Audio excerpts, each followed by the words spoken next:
기존 선박 자료가 중요하다 그랬고요. 그래서 표준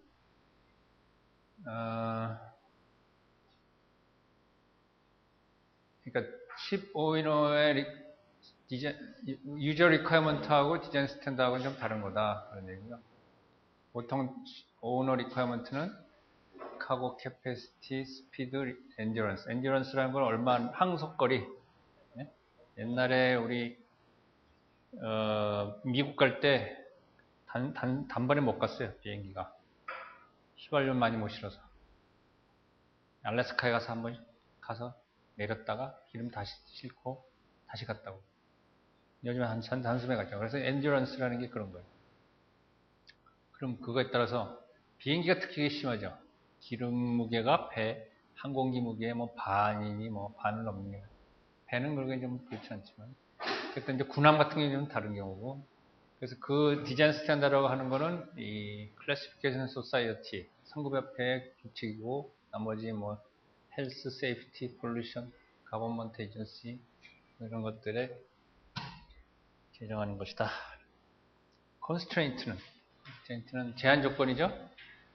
타임 컨스트레인트, 코스트 컨스트레인트 항상 있는 거고요. 사람도 모자라고 컴퓨터 소프트웨어도 좋은 게 있으면 좋은데 그거는 비싸니까 또 못 사고 중소기업 경우에 그거 말고 이제 프로세스 컨스트레인트 그거는 피지컬 컨스트레인트는 뭐 건조할 수 있는 도크의 사이즈가 얼마냐. 그래서 큰 도크를 자꾸 만들죠. 전수들이.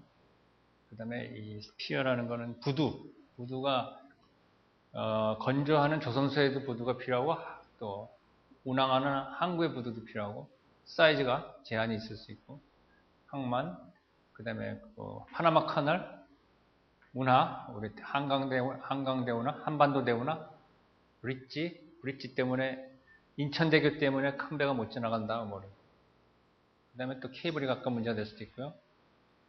그 다음에 워터뎁스하고 내비게이셔널 드래프트하고 워터 드래프트하고 좀 다르겠죠. 왜냐면 조금 여유가 있어야 되니까.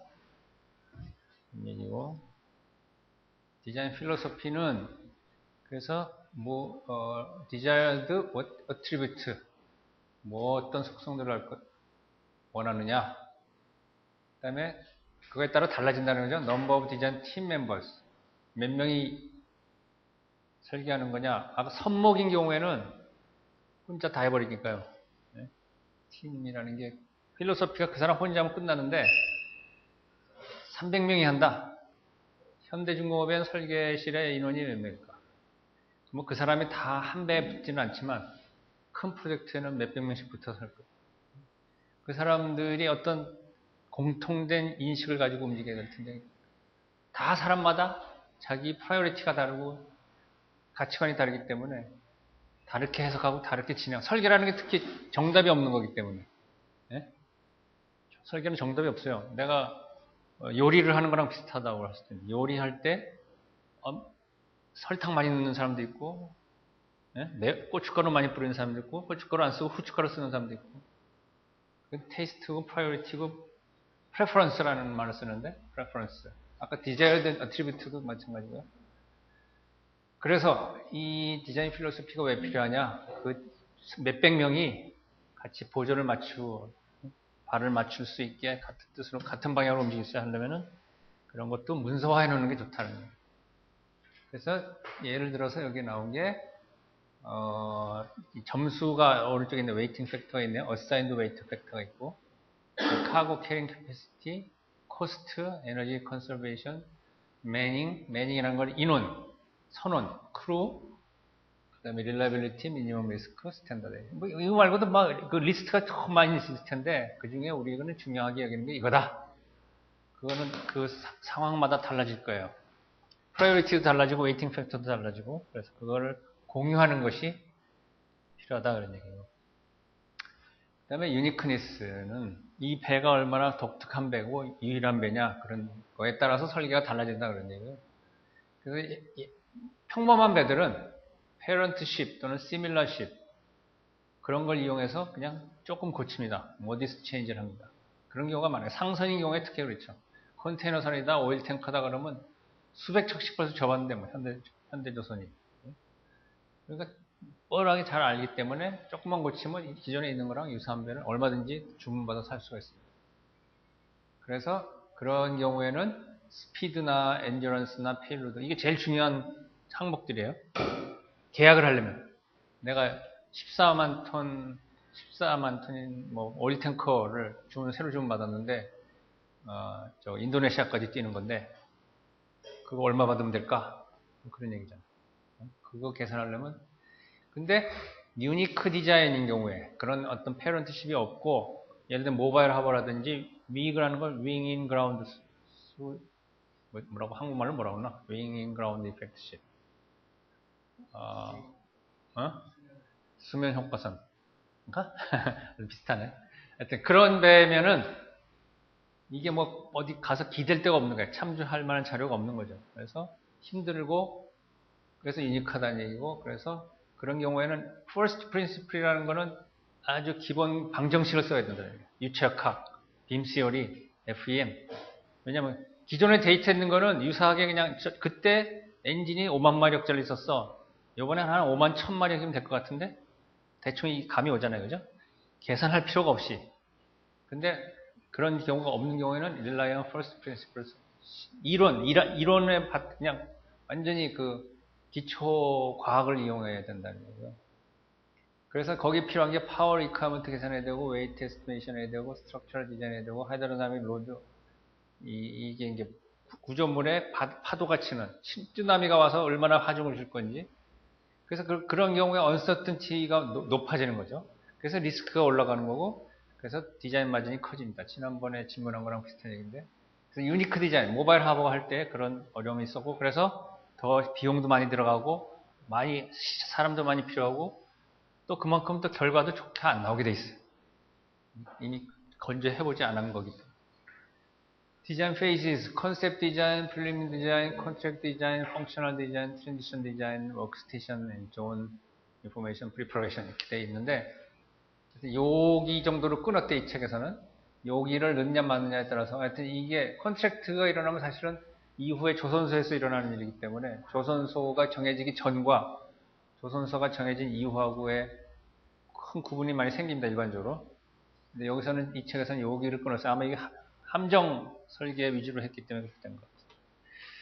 하나씩 봅시다. 그래서 이거 다 지난번에 얘기했던 내용이기도 하고 그랬는데, 이것도 봤던 그림이죠. 그래서 여기 컨셉 디자인, 프리리미너리 디자인, 컨트랙트 디자인, 그다음에 디테일 디자인. 뭐 이렇게 진행하게 된다. 근데 디테일 디자인 용어는 아까 저기는 없었어요. 그 앞장에는, 책에는.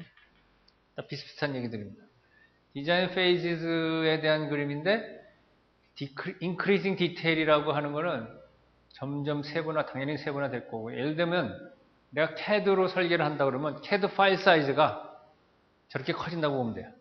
기가바이트 옆에 써 있다고 보면. 파일 사이즈가 한 척에 대해서 처음에 시작할 때는 조그만 CAD 파일이 점점 커져서 나중에 여기는 이제 생산 단계에 들어가는 거죠. 프로덕트 엔지니어를 나눠서 아까 이렇게 나눈다 그랬죠. 사실은 콘트랙트 시점에 조선소가 정해지냐 안 정해지냐 하는 거기 때문에 요거 왜 나눠놨냐면 요거가 어디에 해당되냐면 주요 기기, 주요 장비, 그러니까 엔진, 미사일, 레이더 그런 거 설계하는 거를 펑셔널 디자인이라고 해놨더라고요. 그거는 되게 바깥에서 하잖아요. 조선소에서 안 하잖아요. 그러니까 함정인 경우는 그게 크기 때문에 아마 이렇게 나눠놓은 거니까 조선소 안에서 하는 일들 이렇게 프로덕트입니다. 그러니까 이게 생산 설계라는 말을 많이 씁니다. 생산 설계. 생산을 하기 위한 설계를 다시 해야 돼. 지난번에 그랬잖아요. 내가 장보고 3 설계를 대우랑 현대랑 같이 했는데 계약을 각각 한 척씩 해서 건조를 한다면 아직 안 진행한 거지만 가정한다면 설계가 달라져야 돼. 왜냐하면 거기가 갖고 있는 그 도크 사이즈도 다르고 크레인 사이즈도 다르고 뭐 자동화 기기 장비들도 다르고 로봇도 다르고 그러니까 거기에 맞춰서 생산 설계를 다시 해야 됩니다. 하지만 앞부분은 같이 쓸 수 있는 거죠. 앞부분은 여기까지 같이 쓸 수 있는 거죠. 그죠? 거기에 미사일 달고 레이더 달고 소나 달고 다 해군이 정해주는 거고 외국에서 사올 테니까 그걸 다르게 하지는 않을 거고 그렇습니다. 정보량이 확 증가한다 뭐 그런 얘기죠. 그래서 디자인 페이지를 왜 나누냐? 그게 커서 그래요. 커서. 네? 다시 얘기해서 볼트 설계할 때는 저렇게 나눌 필요가 없지. 단숨에 그냥 한 몇 분 만에 끝내버리면 되잖아요. 그죠? 혼자서 1시간 만에 해버리면 끝나는 건데, 저거는 복잡하고 너무 많은 사람이 덤비들고 하니까 여러 번에 나눠서 할 수밖에 없었다. 그래서 메이저 마일스톤이라는 게 있습니다. 중요한 시점이 있어요. 그렇게 중요한 게 돈 문제가 중요하겠지, 그죠? 계약. 내가 지난 시간에 그 프리티오먼 얘기한 것도 그 시점이 미묘한 시점에 로비를 해서 그 주문을 취소시키려고 그러는 거예요.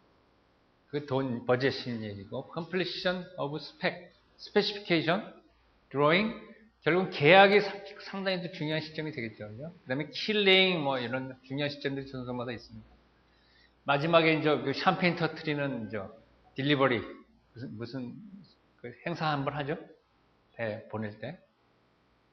그런데, 사실은 아까 보여준 5단계도 사실은 다 표준화된 게 아니에요. 왜냐하면 아까 말한 대로 볼트 설계할 때는 그냥 단계라는 게 없다고 그랬고, 그죠? 그러니까 배마다 선모기 할 때도, 선모기 혼자서 지휘할 때도 저런 단계가 5단계 필요 없을 거라고. 그냥 한 단계를 할 수도 있고, 뭐 한 2단계를 할 수도 있고. 그래서 여러분들이 왜 용어들이 비슷비슷하면서 다르냐, 뭐 그런 혼란이 있을 수 있는데, 당연히 있는 거고, 그래서 여기 따라서 책에서 나온 거는 일본의 IHI라고 하는 회사에서 만들어낸 1980년 버전을 갖고 설명하다. 빨리 진행하기지만 질문하세요. 궁금한 거 있으면. 내가 너무 빨리 가버리면 여러분들 못 넘어가 버릴 수 있으니까. 그래서 IHI에서 이렇게 그룹핑을 두 그룹을 해갖고, 하나는 베이직 디자인, 하나는 프로덕트 디자인. 그래서 요거 옛날에는 요게 컨트랙트 기점으로 나눴는데, 요즘에는 이렇게 나눈다. 특히 함정이기 때문에 이렇게 나눈다. 뭐 IHI는 함정하고 상관없을 텐데 이렇게 나누는 거예요. 네. 그래서 이건 조선소에서 일어난 얘기다.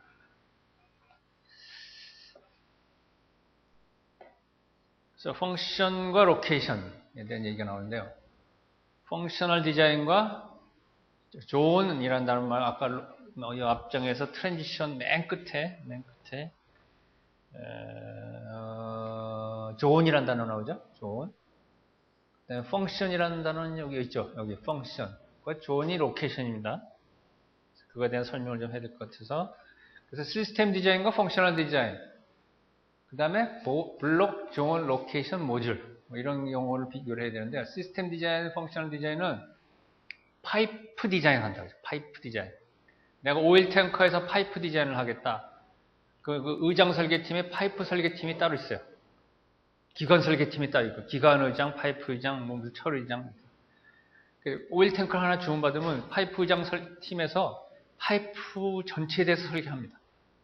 오일 탱커에 들어가는 파이프 전체를 설계. 그런 얘기는 파이프가 오일 탱커니까 선미부터 선수까지 다 파이프가 연결돼야 되겠죠. 배 전체 파이프 시스템이 설계가 돼야 된다고요. 길이가 300m든지 뭐 400m든지 끝까지 가야 되는 그런 설계를 해야 된다고. 그걸 우리가 펑션 디자인 또는 시스템 디자인, 어떤 기능을 배의 한 일부 기능, 자동차를 치면 브레이크 디자인, 아니면 뭐 또 무슨 휠 디자인, 네? 엔진 디자인, 이런 식으로 어떤 기능, 오디오 디자인, 이런 식으로 어떤 기능별로 설계를 하는 거예요. 그 배의 전체 중에 한 중요한 기능. 그게 펑셔널 디자인이고 시스템 디자인이고. 그걸 하나의 서브 시스템이라고 불러요. 파이핑 서브 시스템, 엔진 서브 시스템, 일렉트리컬 서브 시스템. 근데 로케이션이 중요해지는 거는 건조할 때 중요해집니다. 건조할 때. 파이프를 갖다가 300m짜리를 만들어낼 수가 없잖아. 네? 한 번에 딱 실어버리면 좋은데. 잘라서 만들어야 돼요. 네? 잘라서 이었는데, 옛날엔 잘라서 이었는데, 요즘은 그것도 아니고, 블록 단위로 만들어서 프리아웃 비팅을 해서, 블록 하나에 대해서 파이프니 케이블이니 다 장착한 다음에 블록체로 닦아서 얹거든요. 그렇다는 얘기는, 처음에는 파이프를 300m짜리 설계를 처음에 했는데, 왜냐하면 파이프의 전체 기능을 다 맞춰줘야 되니까, 용량이나, 펌프 사이즈나, 네? 파이프 사이즈나, 다, 그 다음에 기능이 어느 홀드에서 그걸 설계해놓고, 그 다음에 건조할 때 되면 그걸 다시 잘라야 돼. 잘라서 요 블록에 들어가는 놈 잘라서 다시 설계. 그래서 연결은 어떻게 할 건지. 그게 지금 블록, 존, 로케이션, 모듈. 이게 달라진다는 거죠. 아까 그 윗그룹하고 베이직 디자인 그룹하고 프로덕션 디자인 그룹하고 개념이 달라진다는 거예요. 윗그룹에서는 기능 단위로 설계를 하고 파이프 전체에 대한 기능 단위로 생산 단계로 가면은 블록 단위로 로케이션 위주로 설계가 된다. 그래서 모듈이라고 부르기도 합니다. 그래서 모듈이라는 게 한 블록을 모듈이라고. 그래서 모듈러 십 컨스트럭션의 용어를 쓰기도 하고, 그 다음 아까 프리 아웃피팅을 미리 다 해갖고 블록에다가, 그 다음에 프리 테스팅도 하고, 요즘에는 점점 완성도가 높아가요. 옛날 배들은 쇠만 배를 만들어 놓고, 그 다음에 그 위에다 케이블도 쫙 깔고, 우리 아파트 공사할 때도 그렇게 한대, 사실. 아파트 공사할 때도 보면. 골조만 다 올려놓고 나중에 인테리어 공사 따로 하죠. 인테리어 공사할 때 보면 구경해봤는지 모르지만 주방하는 사람 따로 와서 하고 가고 전기 공사하는 사람 와서 따로 하고 가고 그 다음에 벽지 바르는 사람 와서 따로 하고 가고 뭐 그런 식인데 요즘은 그게 아니라 집 한 채를 세트로 다 공장에서 만들어 갖고 테스트 마친 다음에 한 채씩 갖다 딱딱 붙인다는 거지. 모듈러 공법이라고. 아파트도 지금 아주 그렇게까지는 안 만들지만 그렇게 만들 가능성이 높아요. 지금 뭐 부분 그렇게 되고 있어요. 예를 들면 화장실 모듈을 이렇게 화장실 통째로 딱 갖다 놓는 경우도 있습니다.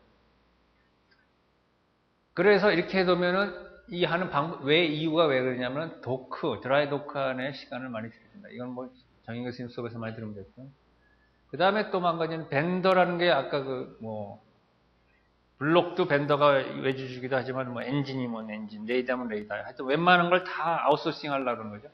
조선소에서 있는 시간을 최소한 시키겠다. 그러다 보니까 이 디테일 디자인의 시간을 더 많이 투입해야 돼요.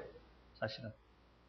옛날같이 그냥 펑션 디자인 한 거 가지고 생산도 그냥 그대로 쭉 케이블링 한꺼번에 해버리면 좋은데 그걸 다시 쪼개서 건조해서 프리아웃 피팅 한 다음에 다시 또 나중에 또 연결하고 그러려면 이 설계도 생산도 복잡해져 보이지. 예?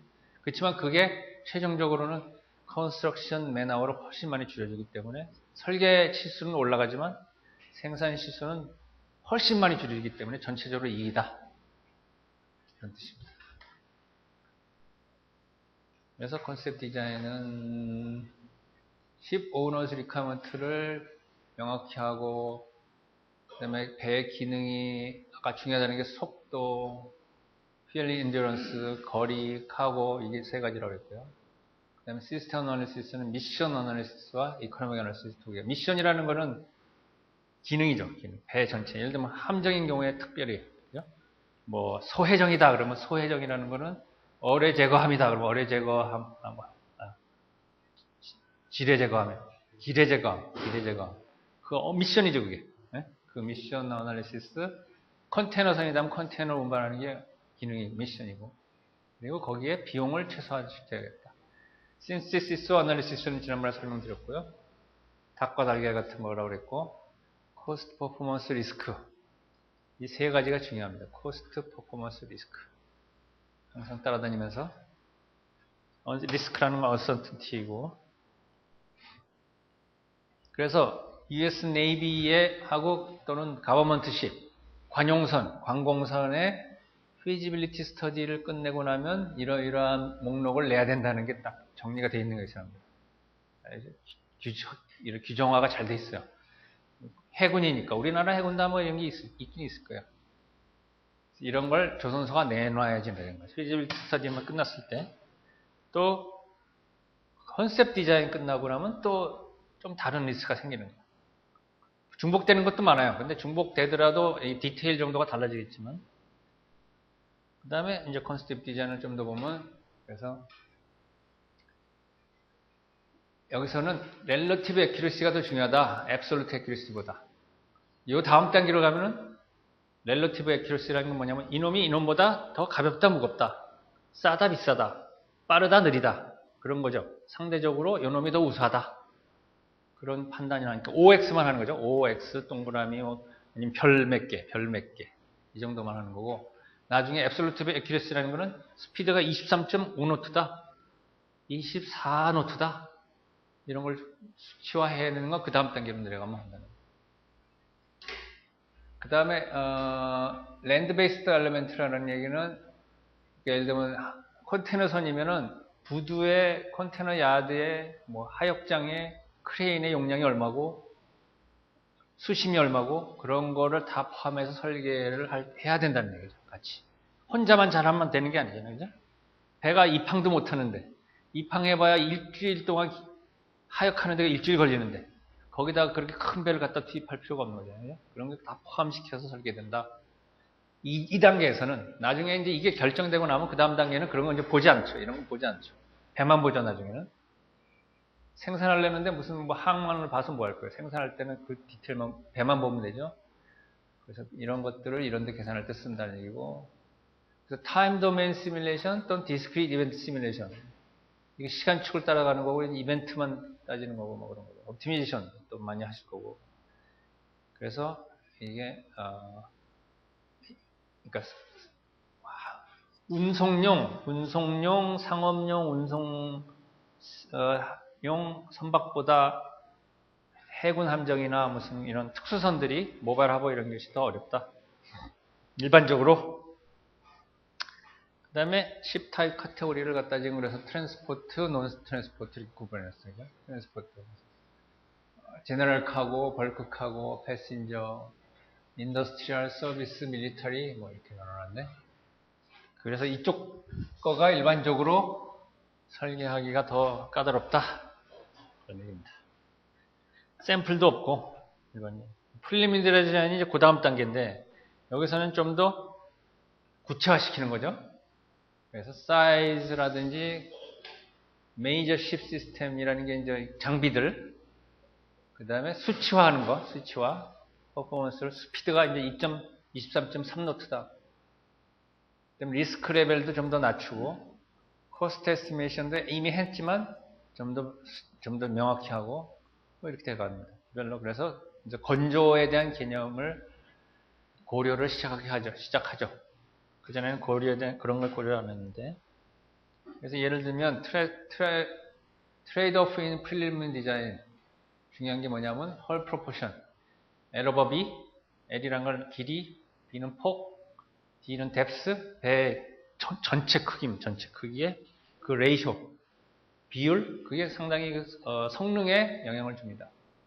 그다음에 선형이 뭐 날카롭게 빼죽하냐, 뭉툭하냐, 벌브가 있냐 없냐, 제너럴 어레인지먼트, 배치, 휠하우스를 가운데 둘 거냐, 맨 뒤에 둘 거냐, 맨 앞에 둘 거냐, 프로펠러는 2개 달 거냐, 하나 달 거냐, 엔진 타입은 디젤 엔진 쓸 거냐, 가스 터빈 쓸 거냐, 모터 드라이브를 할 거냐, 덱하우스 사이즈, 크루 사이즈, 뭐 이런 것들이 프리리미너리 디자인에 있어서는 중요한 키워드들이다. 여기도 아까 보여드린 것처럼 US 네이비와 가버먼트 쉽에서의 프리리미너리 디자인이 끝나면 리스트 이런 걸 내야 된다. 규정이 되어 있는 거죠. 근데 개수가 늘어났죠, 아까보다? 아무래도 일이 훨씬 더 많겠죠?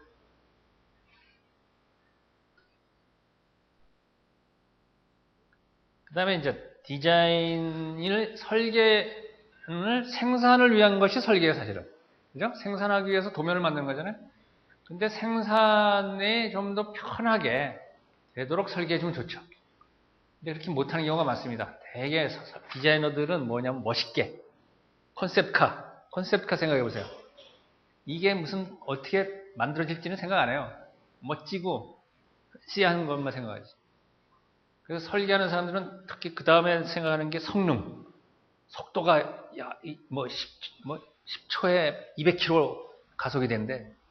예? 브레이크는 2m 만에 200km 다니다가 브레이크가 잡힌대. 휠이 돌아가는데 회전 반경이 얼마래. 그런 데만 관심이 있어요. 일반적으로 설계하는 사람들은. 이놈을 어떻게 생산할 거냐? 그런 거 생각을 안 합니다. 잘 일반적으로 안 하게 돼 있어. 눈길이 저쪽에 가 있는 거죠. 근데 이것도 중요하거든요. 디자인 for X라는 건 디자인 for production, 디자인 for 그런 용어들이에요. 디자인 for 뭐를 위한 디자인을 해라. 그런 얘기죠.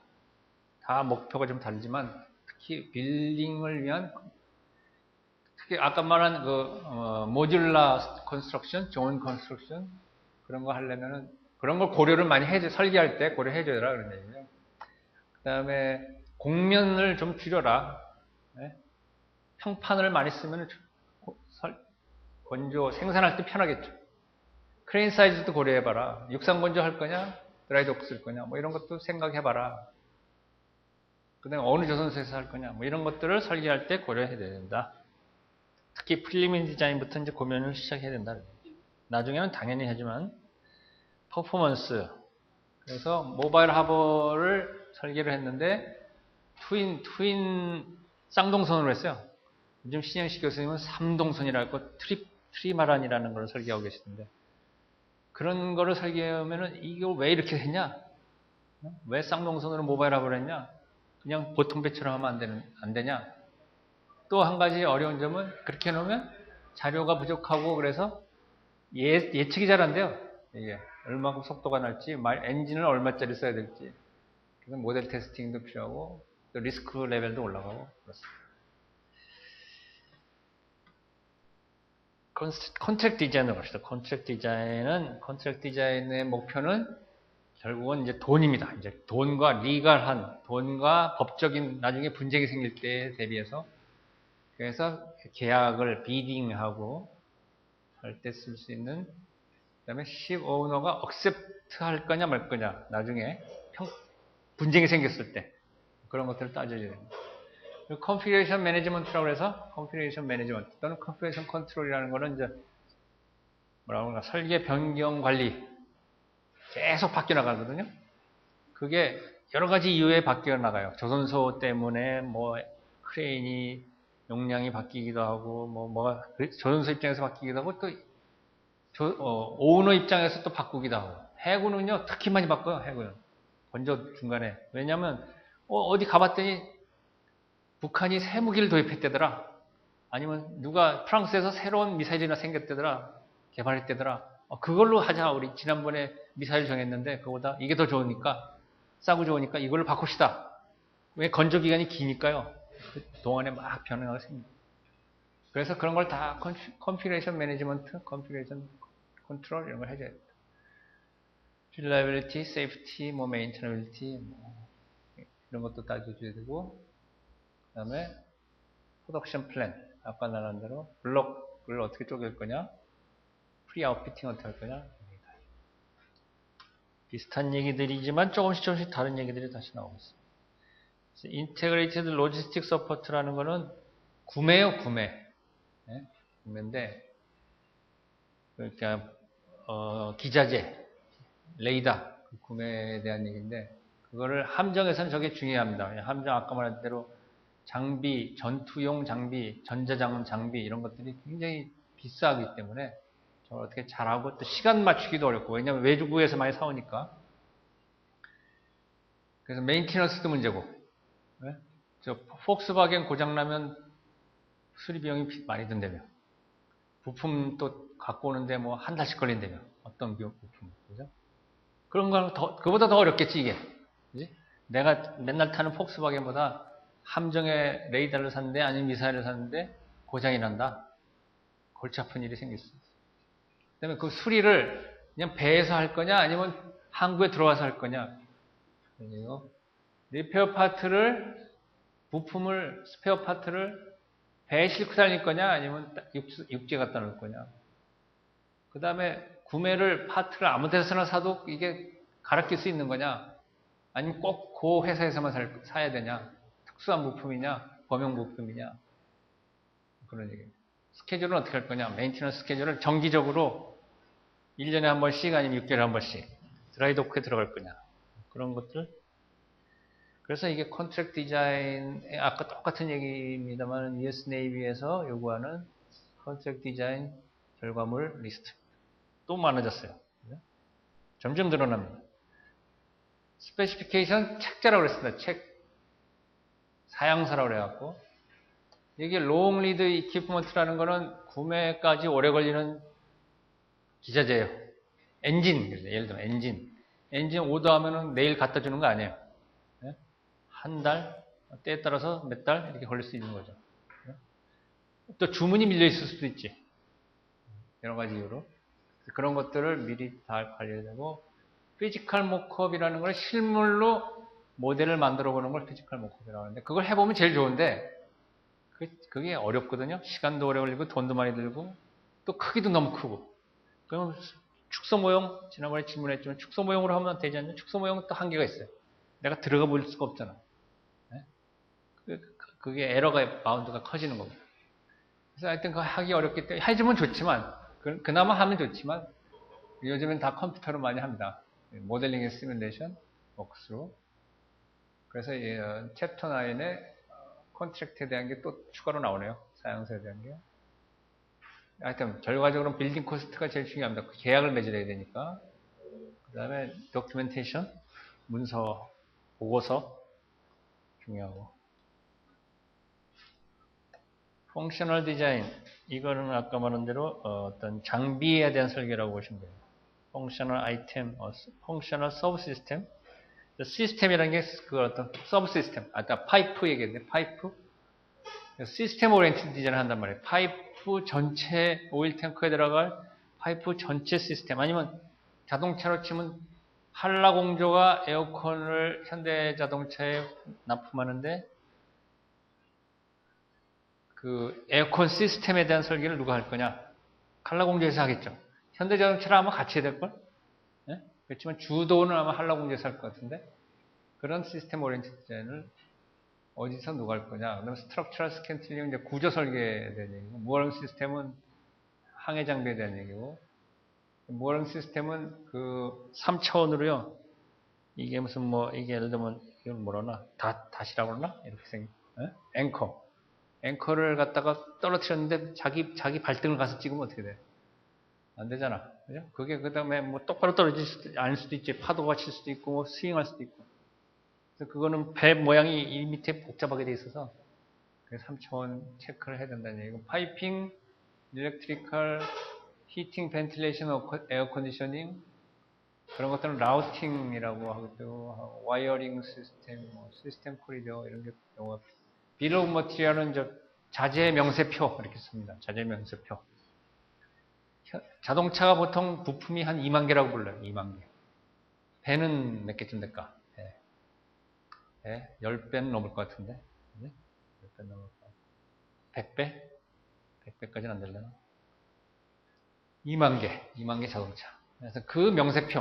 그게 있어야지 뭐 살 거 아니야. 주문을 해야 될 거 아니야, 일단. 그죠? 주문해야 되죠. 만들든지. Manufacturing Drawing, 생산 도면.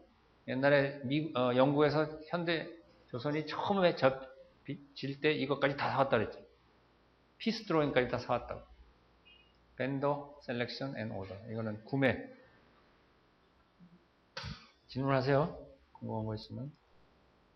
자, 그래서 이게 Functional Design Product. 아까 말한 대로. 여기는 이제 네이비라는 말이 빠졌어요. 왜냐하면 이 정도 되면은 조선소가 그냥 책임지고 할 경우도 많기 때문에. 물론 네이비 경우에는 아마 이것까지도 요구할 수 있어요. 네이비에서. 왜냐하면 그 전투 장비들이 중요하니까. 자, 이제 여기서부터는 이제 조선소에서 하는 겁니다. 트랜지션 디자인. 좀 생소한 용어긴 한데, 그 일본의 IHI에서 쓰는 용어라서 이렇게 하는 것 같고. 그래서 저거는 아까 말한 대로 파이프가 300m짜리 설계를 해놓고 그거를 쪼개서 블록 단위로 설계를 다시 해야 된다. 그 얘기입니다. 트랜지션 한다는 얘기. 펑셔널 개념에서 로케이션 개념으로 트랜지션 한다. 시험에 낸다. 중요한 개념이니까. 뭐 꼬아서 내겠지 내가. 그 트랜지션이 그렇고요. 그래서 이게 뭐 틀렸네. 유니트인가 뭐 그런 모양인데, 유니트, 블록 밑에 유니트가 되는 모양이죠. 블록 턴오버는 어떻게 할 거냐? 뒤집는 거는. 온보드 워크일 수도 있고. 그러니까 프리 아웃피팅에 대한 얘기다. 프리 아웃피팅 작업을, 파이핑을 어느 상태에서 해줄 거냐? 유니트, 소블록, 소조립 단계에서 넣어줄 거냐? 파이핑을 블록에서 파이핑 작업을 할 거냐? 아니면 그냥 완전히 끝난 배 위에 올라가서 파이핑 해줄 거냐? 그런 거를 미리 설계해야 된다는 얘기예요. 그래서 요즘에는 버추얼 프로토타이핑, 모델링 시뮬레이션, 피지컬 모컵이 더 좋긴 좋은데, 하여튼 이제 합니다. 많이 한다. 점점 많이 한다. 그 다음에 이게 이제 디스트리뷰션 시스템이라는 얘기는 케이블이니, 뭐, 파이핑이니, 뭐, 에어컨디션이니 하는 그런 쭉 뭔가 나눠줘야 되는 그런 시스템. 그래서 라우팅이 필요한, 라우팅 다이어그램이 필요합니다. 인터피어런스 체킹. 제가 몇백 톤급인지 하여튼 잠수함 대우조선에 놀러 갔다가 잠수함 안에 들어가 봤어요. 건조 중인 게 아니라 수리하러 들어온 거예요. 수리하러 들어온 거. 들어가 봤는데, 잠수함을 구경해 본 사람. 뭐 해군이나 뭐라도 관계 있었어요? 해군에 군생활을 해군에. 아 그래? 군생활 해군에 했었어. 근데 잠수함은 어떻게 했어? 네. 뭐 했는지 기억이 안 나요. 행사차 갔었어. 잠수함 굉장히 좁은 공간이잖아요, 그죠? 그 승무원들한테도 좁긴 하지만 장비 만드는 사람 입장에서 더 좁죠. 들어가서 다니는데 막 부딪히고, 예? 당연하지. 사람이 불편한 것 뿐만 아니라 그 장비들 간의 인터피어런스가 굉장히, 왜냐면 자동차로 치면 자동차 후드 열면 그 안에 복잡하게 돼 있잖아요. 패키징이라고 그러는데 그것도 그게 중요합니다. 인터피어런스가. 설계는 기능만 내면 되니까 막 설계해놨는데 나중에 만들다 보니까 케이블하고 이 파이프하고 이 파이프하고 겹쳐버리고 막 꼬여버리고 막 이러면 안 되잖아요. 그런 걸 체킹을 실물 가지고 해보면 제일 좋은데, 그래서 실물 모컵을 잘 안 되니까 요즘은 CAD 모델을 많이 합니다. 그리고 컴퓨터가 스스로 찾아주기도 해요. 많은 부분에. 그 다음에 보험이라는 게 자재 명세표인데 블록 단위로 또 만듭니다. 블록 단위로. 블록 단위로 자재 명세표를 만듭니다. 아니면 블록을 아예 그냥 아웃소싱해서 건조해 오는 경우도 있어요. 예를 들면 대우하고 삼성이 요즘에 그렇게 하는데 중국에서 만들어요. 블록을. 중국에서 블록을 건조해서 갖고 와서 바지로 갖고 와서 드라이도크에다가 얹지. 볼리아스 크레인으로 들어서. 아니, 해상 크레인으로 들어서. 그럴 경우에는 그거 계약을 따로 해야 되잖아. 거기 자재 명세표를 뽑아야지 계약이 나오지. 그죠? 뭐 그렇게 얘기할 수도 있고. 자, 그 다음 단계, 마지막 단계, 반도 못하겠네, 그래도. 워크스테이션 좋은 인포메이션 프리퍼레이션인데요. 파트 리스트, 프로세스 인스트럭션, 템플레이트, 뭐 이런 것들이 이제 진짜 생산을 위해서 아까 피스 드로잉이라는 말을 썼는데, 피스 드로잉, 파트 리스트, 템플레이트, 마킹 테이프, 마킹이라는 거는 뭐 글씨를 써서 이놈은 두 번째 피스고 여기 세 번째 똑같이 생겼는데 볼트가 10개 있으면 볼트 10개가 순서가 있단 말이에요. 피스 하면 조금씩 다른 거. 그럼 마킹을 해줘야 되잖아요. 넘버링을 해주고. 그 다음에 워크 패키지 단위로 존을 워크 패키지로 나누고, 워크 패키지는 대개 보통 이 정도 사이즈로 쪼갠다. 설계할 때, 생산 설계할 때. 그래야지 업무량이 대충 업무 부하 로드랑 이런 거 맞출 때 좋다. 이 계산이 나와야지 사람을 얼마나 투입할지, 얼마나 걸릴지 계산이 됩니다. 돈이 얼마나 들지. 그래서 이걸 또 쪼개면 워크스테이션을 쪼갠다. 그래서 결국은 스케치나 파트 리스트가 나온다. 디자인 프로시저. 그래서 피지빌리티 스터디, 컨셉 디자인 다 아까 했던 얘기인데, 그래서 보통은 여기서는 이제 함정에 대한 얘기를 하고요. 디자인 프로시저라는 게 굉장히 미스테리어스하고 미스언더스투드 되어 있는 경우가 많다. 왜냐면 복잡해서 그래요. 복잡해서. 그리고 용어도 많이 다르고. 근데 결과적으로 한번 해보면 이게 이렇게 되는 거냐? 해보지 않은 사람한테 설명하는 게 사실 어렵겠는데. 베이스라인, 인테그레이션, 트레이드오프 이런 용어들이 키워드다. 파라미터가 미션과 페일로드. 아까 했던 얘기입니다. 미션 어널리시스, 카고 캐패시티. 예를 들면 에어크래프트 캐리어인 경우에는 그 F16인가? 뭐예요? 우리 함정 비행기 새로 들어온 거. 하여튼 비행기 몇 대 실느냐? 그게 중요한 거 아니야, 그죠? 잘 뜨고 내리냐? 그래 플라이트 덱이 중요할 거고. 컨테이너 십인 경우에는 컨테이너 몇 개 싣고 다니느냐? 근데 그 컨테이너를 데크 밑에 그 창고 홀드에다 실느냐? 아니면 데크 위에 몇 개 실느냐? 근데 그리고 사이즈가요. 컨테이너 폭 방향으로 10줄 실느냐, 20줄 실느냐, 21줄 실느냐에 따라서 배폭이 달라지는 거예요. 배폭이. 그냥 내 맘대로 32 하자 이렇게 하면 안 돼. 왜냐 컨테이너를 그러면 10줄 싣고 한 반쯤 남아. 그러면 안 되죠. 길이도 마찬가지고 홀드 사이즈도 그렇고 홀드 창고 사이즈도 거기에 인티저라는 말이 곱하기 3 곱하기 10 곱하기 5 이런 식으로 그거에 의해서 사이즈가 결정된다. 인터아일랜드 페리는 어떻게 갖다 내릴 거냐, 램프는 길이를 얼마나 할 거냐, 슬로프를 어떻게 할 거냐, 이런 것들이 중요한 도미넌트 팩터들이다. 그래서 이게 조지 워싱턴호가 부산항에 들어왔을 때 사진 찍었던, 신문에 놨던 사진이고, 그래서 이게 뭐 에어크래프트 캐리어, 컨테이너선, 이 휠하우스가 여기 좀 이 가시거리라고 그러나 그림이 그려지나? 그려지는구나. 이 사이트 라인, 그래서 얼마나 멀리 볼 수 있느냐 여기서 그것도 중요합니다. 그래서 이 위치를 잡고 높이를 잡는 데 중요하죠. 그리고 많이 못 실어요. 이것 때문에 이 앞에 웨이트가 중요합니다. 비행기가 특히 웨이트가 중요하죠. 데크 에리아 리미티드는 웨이트 리미티드는 예를 들면 철광석 운반선, 그거는 워낙 무거운 짐이라서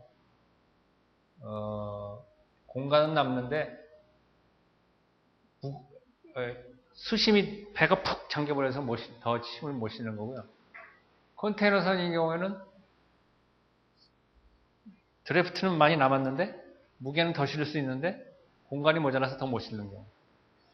가벼운 짐이 이기는 경우. 소음을 싣고 다닌다. 데크 에리아 리미티드는 자동차 운반선은 주차장 면적 갖고 하는 거잖아요. 주차장 면적이 얼마나 나오느냐에 따라서 차를 몇 대 실느냐가 딱 정해지는 거예요. 무게는 상관없어요.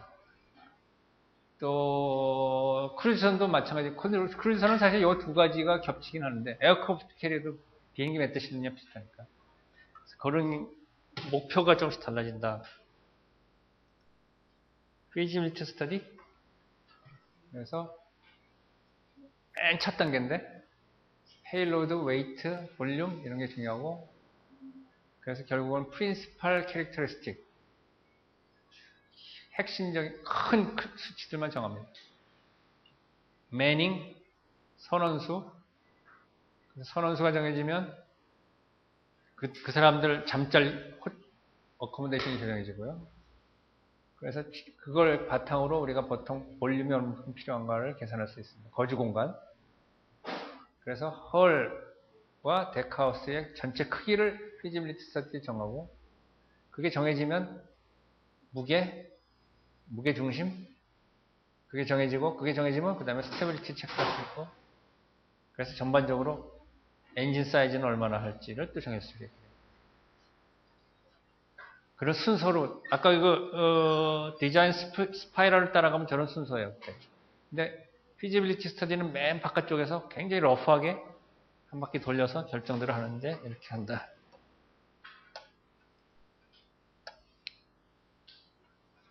피지컬 크리테리아, 인터널 볼륨, 배 안에 공간, 그다음에 무게에 따른 그 배수 톤수, 부력, 그다음에 인텍스빌리티는 비손상시 복원력 이렇게 번역하는데 어렵죠, 그죠? 구멍이 안 났을 때, 배에 구멍이 안 났을 때, 그래도 자빠지는 배가 있어요. 구멍이 안 났는데 혼자 스스로. 지난번 인도네시아 여객선이 이렇게 됐던가. 그 다음에 스피드를 맞추기 위한 엔진 사이즈 이런 것들을 중요해요. 그래서 플로우 차트로 그려놓은 게 있습니다. 그래서 볼륨, 웨이트, 스테빌리티, 파워링 이런 순서로 대충 한다. 잘 안 되면 올라가서 뭘 고쳐야죠. 크기를 고치고 설계 변경을 해야 되죠. 그 중요한 퍼포먼스 리퀘어먼트는 페이로드, 스피드, 엔듀런스. 엔듀런스라는 게 보여진 디스턴스다. 아까 계속 했던 얘기고. 십 타입이 컨벤셔널 디스플레이스먼트 모노얼. 이게 보통 배들입니다. 컨벤셔널한 보통 디스플레이스먼트라는 거는 무게라는 하나는 단동 배 하나짜리 보통 배인데 스와스는 쌍동선인데 밑에 좀 이상하게 생긴 이따가 그림이 나올 거고요. 플래닝홀은 수상스키처럼 이렇게 날아다니는 모터보트가 밑에 조금만 달려갖고 막 좀 날아가는 것이 달리죠. 그게 플래닝이라는 용어를 쓰고 카타마란이 일반적인 쌍동선, 하이드로포일은 수상스키를 밑에 물속에 달고 다니는데 에어쿠션 비클, 서페이스 이펙트 십, 그런 공기부양선. 그다음에 이거 뭐 디젤 엔진, 가스 터빈, 뉴클리어 스팀 터빈, 뭐 일렉트릭 프로펠러, 워터젯 프로펠러. 함정에서 워터젯도 많이 씁니다. 지난번에 뭐 워터젯이 잘못돼서 뭐 STX에서 건조한 함정이 삐뚤어 똑바로 못 가고 막 그래서 문제가 됐었는데 맞나요? 텔레비에서 한참 보도했었는데 누가 무슨 뭐 비리를 저질렀느니 스와스라는 건 이렇게 생겼어요. Small Water Plan Area to Energy. 이건 하이드로포일. 이 밑에 수상 스키가 물속에 잠겨 있는 거죠. 물속에 수상 스키가 잠겨 있는 거. 요게 수상 스키지. 여기 있네. 여기 요 수상 스키. 이놈이 비행기처럼 물속에서 부양력을 줘서 떠서 간다. 또 다른 하이드로포일 형태입니다. 요게 이제 포일이 이렇게 길쭉하게 생겼어. 스키가. 보드같이 생겼네. 스키라고 하는 것보다 보드라고 하는 게 좋겠다. 공기부양선. 공기부양선은 스커트가 있어서 고무 스커트가 있어서 바람을 뿜어내고 다니고 마진이라는 것은 마진, 세이프티 마진, 디자인 마진. 왜냐하면 unknown error 프리딕션을 했는데 그다음에 이런 것들 때문에 만들어집니다. 모용선 실험하면 잘 맞냐고 그랬는데 잘 안 맞기 때문에 마진을 많이 준다고. 모바일 하버 설계했는데 우리가 컴퓨터로 막 돌려서 구조 설계도 하고 엔진 파워 에스티메이션도 하고 다 했는데 자신이 없어요. 모델 테스트 안 해봤기 때문에. 그러니까 그런 경우에 마진을 많이 주지. 20% 30% 막 주지. 안전하게 하는 거. 세이프티를 위해서 마진이라는 거는 그런데 이제 한번 접어서 해보면 데이터가 나오니까 그 다음 설계할 때는 마진이 줄어들죠. 자신감이 생기니까. 당연한 얘기죠. 네. 티피컬 마진 카테고리가 그래서 되게 웨이트에도 마진이 들어가고 KG라는 건 그 무게중심의 높이 그거에도 마진을 주고 왜냐면 스테빌리티가 중요하니까 일렉트릭 파워, 벤틸레이션, 전기 파워죠. 이것도 용량, 에어컨 용량, 그다음에 이거는 저항, 이게 엔진 스피드 저항에 되는 거예요. 그다음에 이제 오래되면 낡으면 또 그거 문제가 생기니까 두께를 좀 더 주겠다. 아, 60장까지는 가고 싶은데 안 되겠네. Payload Weight and Volume Estimation. 웨폰, 무기, 장비, 서플라이라는 거는 음식 같은 거. 그다음에 선원이 들고 다니는 책, 그 무게도 계산해야 돼요. 선원이 들어가는 옷 무게도 있고, 오디오 무게도 있을 거고, 뭐 얼마 안 되지만, 그래서 그것이 쉽의 미션에 들어가는 무게를 우리가 페일로드라고 부른다. 페일로드에는 fuel, freshwater, consumable 이런 거 안 들어가고, 근데 이런 경우에는 좀 애매하다. 오셔노그래픽 해양 조사선의 그 실험 장비 스페이스에 들어간 무게는 어디에 속하냐? 간단히 얘기하면요, 페이로드는 돈 버는 무게예요. 돈 버는 무게. 그죠? 오일 탱커 30만 톤 실른다. 그럼 30만 톤 실면 톤당 얼마 돈 받을 거 아니에요. 간단하죠? 그런 경우에 간단해. 페이로드가. 네? 돈 받는다. 돈 받을 수 있는 무게다. 톤수다. 그런데 그게 아니고 돈이 안 받는 경우에는 계산이 좀 복잡해지고 애매한 경우가 많다. Principal Characteristics. 그래서 어떻게 우리가 그걸 초기에 결정할 거냐? 모바일 앱을 설계하는데 길이를 얼마로 하고 폭을 얼마로 할 거냐? 처음에 어떻게 할 거야? 처음에 아무것도 없는데 자료도 없고 무조건 정해. 그래야 돼. 무조건 정해. 진짜로. 그래서 엠피리컬한 커브. 그 자료가 있으면 커브가 나오죠. 유사선박들을 갖다가 보면 제가 아주 젊었을 때 어선 설계해 본 적 있어요. 어선 근대화 사업이라는 거. 근데 내가 언제 설계를 해봤나? 처음 해보는데. 그래서 일본 어선도 갖고 국내 어선도 갖고 와서 막 컵을 막 그렸죠. 내가 자료 막 모아서 있으면 돼. 예? 커브 그려갖고 그걸로 이퀘이션을 만들어도 되고 아니면 커브 가지고 해도 되고 그래갖고 뭐 통계학 계산도 할 수도 있고 뭐 컴퓨터가 있으면 예?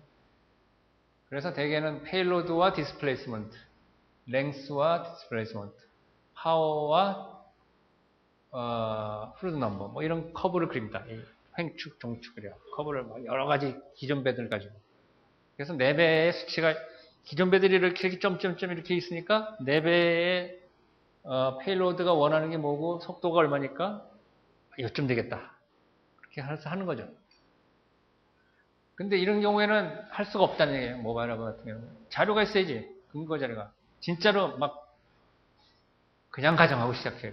그냥 가정. 어려운 일이에요. 여기까지만 합시다. 오늘은 여기까지만 합시다. 60페이지를. 어코모데이션 메뉴. 그래서 뭐 이게 쉬운 거네. 두 줄밖에 없네. 선언을 어떻게 할 거냐? 아니면 승객도 태울 거냐? 지난번에 그 한진하고 또 남성해운하고 해서 우리 학생들 배 타고 일본도 갔다 오고 상해도 갔다 왔는데 갔다 온 사람 없어 여기? 그 사람들은 뭐야? 선원도 아니고 뭐 학생들 왜 태우죠? 학생들 어디서 잤지? 그거 컨테이너선이었는데 그때 갈 때? 둘 다? 그지? 그러니까 그건 게스트 하우스 같은 게 있어야 되는 거지, 배에도. 그래서 어코모데이션 사이즈가 정할 때 선원, 물론 선원 위주로 하지만 그 말고도 조금 더 추가적인 게 있을 거고, 뭐, 마진이 있어야 되는 거고. 그래서 일반적으로는 십 오너가 되게 정합니다. 가능하면 선원, 해운회사 선주 입장에서 보면요, 선원 없으면 좋지. 무인 선박이면 제일 좋지. 그죠? 인건비 안 나가잖아. 그 다음에 뭐 스트라이크도 안 이렇게. 그런데 그렇게 할 수는 없고. 뭐 레귤레이션 그런 게 뭐 선원법, 무슨 노조법 뭐 다 있어요. 그거에 다 맞춰서 자동화에 따라서 자동화 레벨에 따라서 선박에 점점 줄어들고 있는 추세긴 해요. 자, 여기까지 하겠습니다. 혹시 질문 있으면 하세요. 없겠지? 있어요? 끝.